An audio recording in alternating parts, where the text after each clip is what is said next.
Welcome back to another episode of the Field of 68's off-season grades. My name is Rob Dauster. I have John Martin here with me. We're going to be talking about the West Virginia Mountaineers, who had a bit of a change in the offseason. It's been an eventful last 15 months. Bob Huggins last summer lost his job as the head coach. They brought in Josh Eiler as the interim, and then after a season that did not go according to plan with the amount of NIL money that they spent, West Virginia went out and got Darian DeVries from Drake, who had quite a bit of success in the Missouri Valley. He brought his son, Tucker DeVries, for his 37th year in college, and added some more pieces to the roster that are actually like, when you kind of look at this, they're a really interesting team to me in the Big 12. You got Javon Small from Oklahoma State at the point, who spoiler alert, John, you're going to find this out in this episode. I'm a huge fan of him. They brought Sincere Harris from Illinois, who redshirted last season, was really promising as a freshman, really good defender. They got Toby Okani from Illinois Chicago, and they brought in Jaden Stone, a 20-point scorer at Detroit Mercy, Joseph Yesufu, and Amani Hansberry. Jonathan Powell, three-star freshman, has done really well on their trip to Europe. And Eduardo Andre, a transfer from Fresno State. I'm going to give you another spoiler alert. I think he might end up being the X factor on this roster. What do you make of Darian DeVries' first roster in Morgantown? Yeah, I mean, obviously, an incredibly tough situation.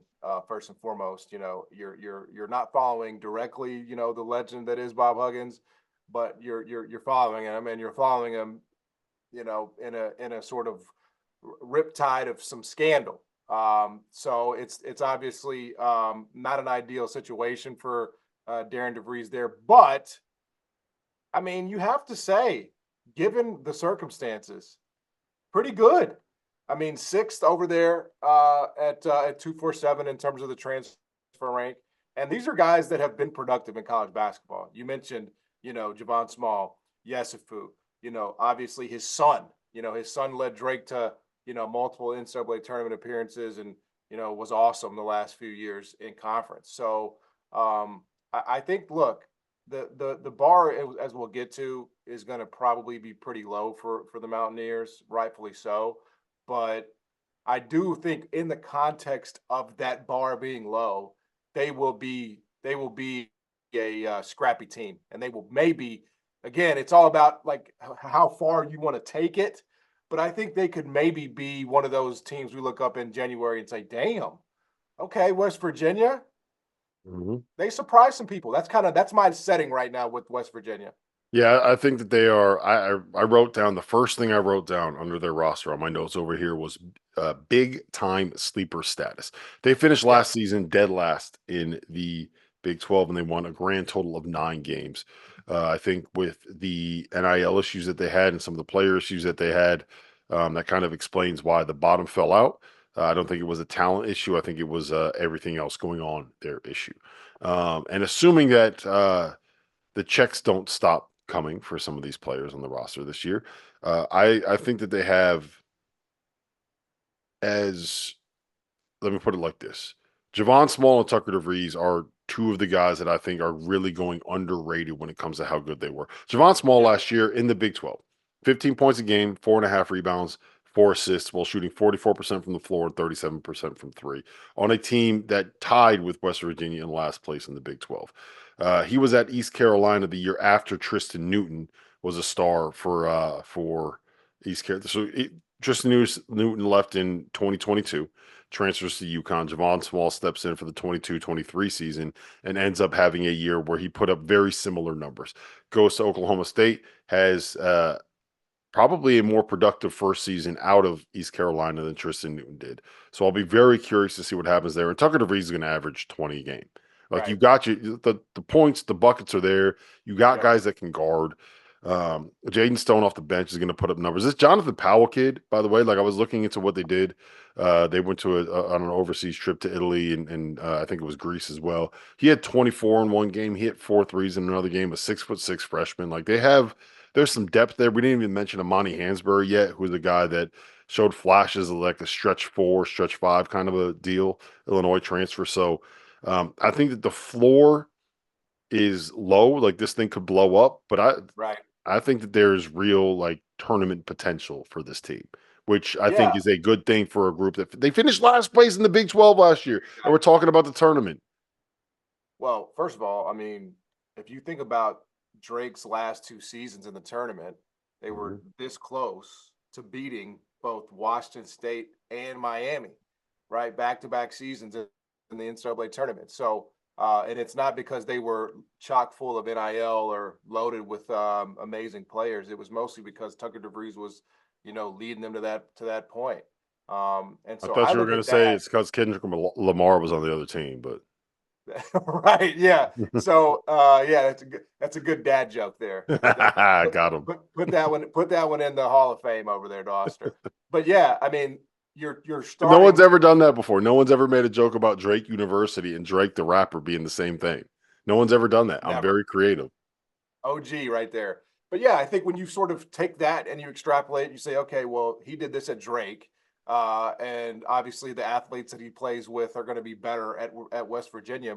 I think it's a great starting point. And again, it's not something that you're going to put on West Virginia in terms of tournament expectations, because you're starting from literally ground zero. I mean, you were bad last year, and you were mired in scandal with Bob Huggins and his exit. So there's a lot that you have to sort of work your way out of. But there are a lot worse rosters in college basketball, right? There are a lot worse rosters in college basketball than one West Virginia has. So it'll be fun. It'll be fun to sort of watch. I think Darian DeVries is a good hire for the moment, especially. I think very highly of the AD at West Virginia and Ren Baker. I think he knows has a really good. I actually knew him from his days at Memphis when he was helping out with the Memphis basketball program as a deputy. So what I know about Ren Baker is that he's got a great pulse on college basketball, and he doesn't make bad hires. So I trust that hire, and I think that Darian DeVries will do a very good job in time. I don't know if it'll happen immediately, but I do think that there's a very low likelihood that we'll come out of this season saying, I just don't really think he's going to get it done. I don't think we'll be saying that. I think we'll be, pretty optimistic about the direction.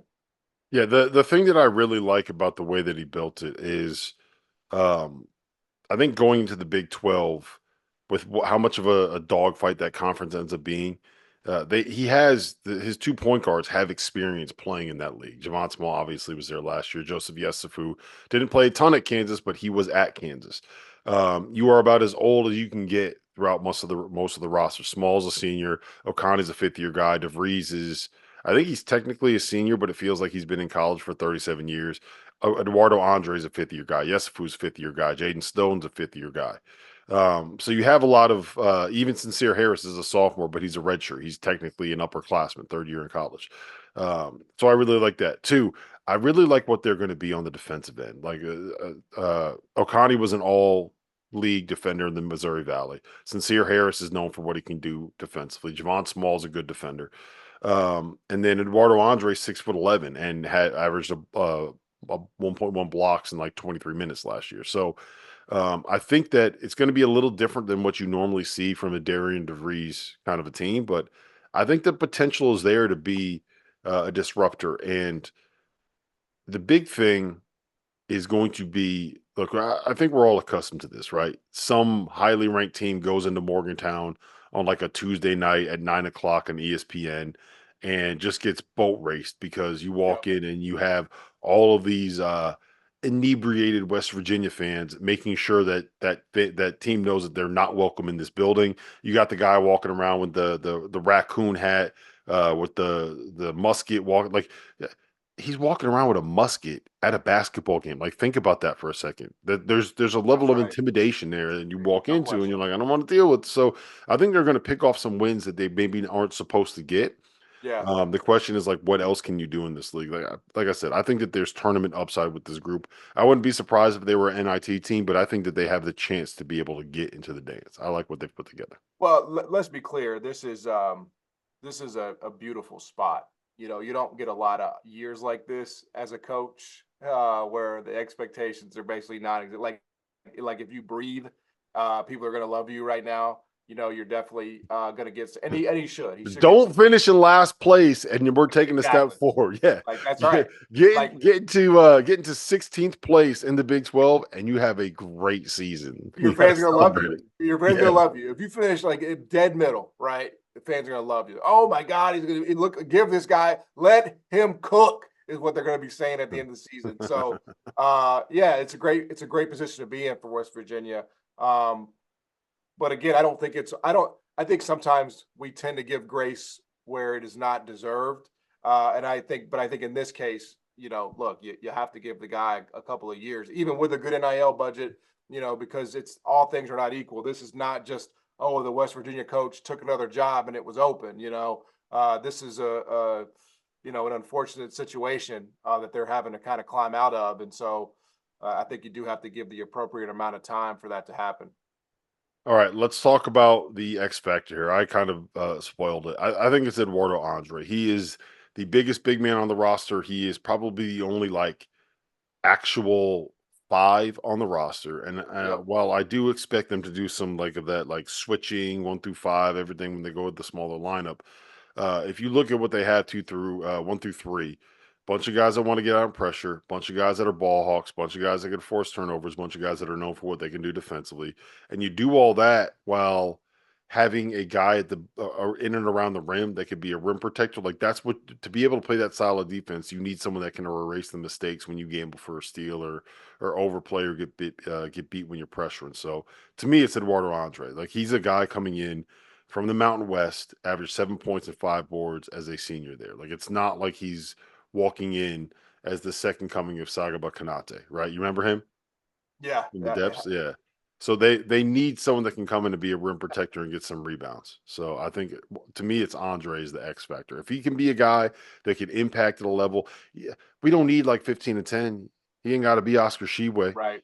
He's got to come in there and be like Yep. 10 points, 8 boards, block some shots, don't get in foul trouble, give him 25 minutes a game. Yeah, I mean, I can't just agree with, even though I do agree. I can't just say the same guy. So I'm going to go with Amani Hansberry. And, obviously he did not play much as a freshman in Illinois, but he was the Gatorade Maryland Player of the Year 2 years ago. And again, like, I don't think you're going to be asking a ton of him, but you said it, like he's got that stretchability and, limited action, but shot 45% from the floor. If this is going to be a situation where, Amani can get on the floor a little bit more, his minutes go up, and they should. He doesn't have to worry about Coleman Hawkins or Dane Danger at West Virginia. You know, I think that he's a guy that if he has a good year where if he could take those up to 7, 8, we talk about West Virginia being sneaky. I think Amani's performance would go a long way in helping them become that. So I'll go Amani. Yep. All right. So let's talk about what the expectations are for this group. Because for my money, I think that for them to be able, look, the top 5 in the Big 12, you got Kansas, you got Houston, you got Baylor, you got Iowa State, you got Arizona. Those are all going to be top 10ish kind of teams. I would say Texas Tech, BYU, and Kansas State are all kind of in that next tier.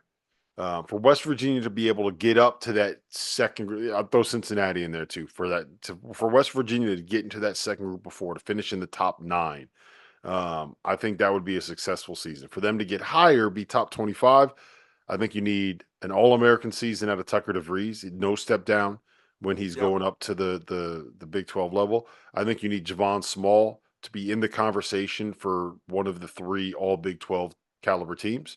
And then you need Andre to be a guy that kind of steps up and can play a role of the 5. If all 3 of those things happen, then we're talking about a team that's going to end up being like they're going to win 20 games and they're going to be in the tournament. Yeah, I think you kind of nailed it. I mean, if you could finish top 9, that would be a dream scenario, really. I think even if, you wound up 10th, 11th, I mean, I just think what you really want to show is some progress. And that, again, can you expect, anything outrageous? Probably not. But, I just think even if it's measured, if it's like, hey, we're not just doormats in the Big 12. We're not just going to, be bottom dwellers, and we're going to pick off some teams.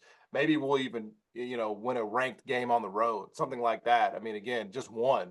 I think that's the whole thing. It's just being able to show your fan base, hey, it's a new era for us in West Virginia. You know, I just got here, but if you give me a chance and you let me get the players that I like in here, you know, we're going to be a factor. You know, and that again, that doesn't have to look like top half. That can look like even 13th, 14th. It all just depends on how competitive those games are. But I just think anything, man, like anything, you know, is definitely going to get everybody excited in West Virginia. All right. Off-season grades. I'm going with a B plus. I like what he's done here. I think that he was put into a tough situation. It's not all that different from Arkansas or Kentucky or Louisville, where you kind of have to rebuild the entire roster, and you're not. I'm sorry, West Virginia fans, but you're not Arkansas, Kentucky, or Louisville right now. And you were able to, yes, it helps that your son is one of the best players, but you were able to get a guy that averaged 22 in the Mountain West. You were able to get a really good point guard in the Big 12. You got some good depth guys. I think bringing in Chester Frazier as an assistant coach Yep. is a really, really, really smart and good hire. You're going to be able to get some talent out of that. I like it, man. I'm giving him a B plus. Yeah, I mean, coach isn't calling into any radio shows, right? Coach DeVries isn't calling in any radio shows. So as long as we avoid that, I think you got to give him an A, man. I think this is an A off season because we've avoided calling into radio shows in West Virginia. So no, I'll give him an A. I'm going to give him an A, Rob. How about that? We've learned Good. from our mistakes at West Virginia. You learn from your mistakes. All right. Well, listen, this has been the Field of 68's off-season grades for West Virginia.